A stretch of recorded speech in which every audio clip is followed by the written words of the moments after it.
of that, if there is ever going to be one, that remains NBC's word versus Ronan Farrow's reporting and assertions.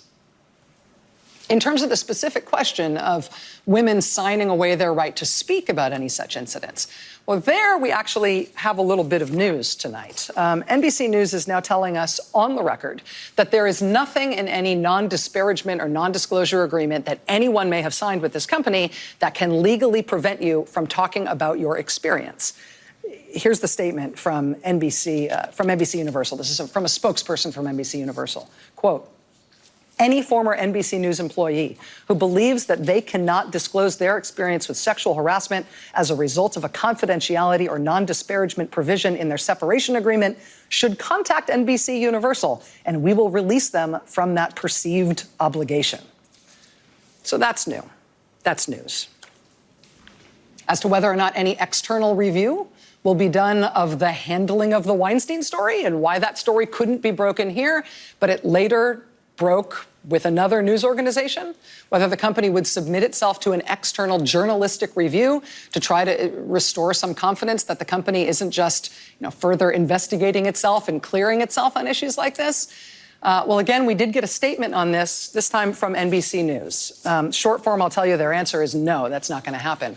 Quote, "Over a year ago, NBC News released a 12-page transparent accounting of the Weinstein reporting." That's another internal investigation. They told us tonight, quote, "Once again, we stand by it."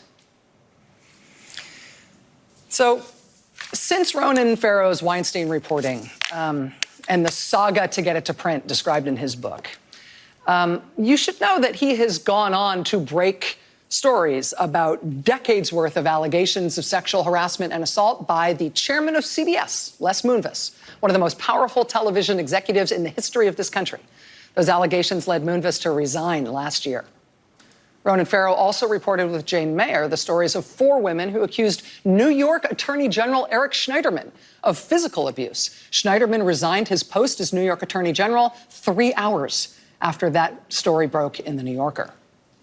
Just last month, the director of the elite MIT Media Lab stepped down less than a day after Ronan Farrow reported on emails and documents he'd obtained showing that the lab was more deeply involved than it had admitted with billionaire pedophile Jeffrey Epstein and had accepted lots of money from him even after they knew he was a convicted sex offender. Ronan Farrow's reporting has changed how we understand sexual predation by very, very powerful men in this country, and how we understand the vast resources they can bring, even on powerful institutions, to shield themselves from accountability. And that's worth talking about anywhere, anytime. And Ronan Farrow joins us here next.